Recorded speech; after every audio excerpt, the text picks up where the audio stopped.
Penambang ditemukan tewas dengan luka sayatan di Desa Dava, Kabupaten Buru.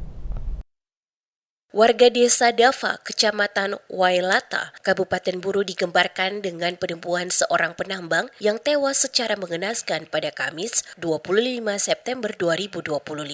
Berdasarkan rekaman video amatir yang beredar, korban ditemukan tergeletak di pinggir jalan dengan luka sayatan benda tajam pada bagian kepala dan leher. Tubuh korban tampak berlumuran darah saat pertama kali ditemukan warga. Hingga berita ini diturunkan, pihak kepolisian Resor Buru belum memberikan keterangan resmi terkait penyebab pasti dugaan pembunuhan tersebut, termasuk motif pelaku maupun identitas korban. Kepala Desa Dava Rashid Belen saat dikonfirmasi juga mengaku belum mengetahui secara jelas kronologis kejadian maupun identitas korban. Saya juga sudah menghimbau kepada seluruh pemangku kepentingan, seluruh warga yang ada di Desa Dava untuk sama-sama membantu pihak kepolisian untuk bagaimana insiden atau kejadian pembunuhan ini pelakunya segera ditangkap.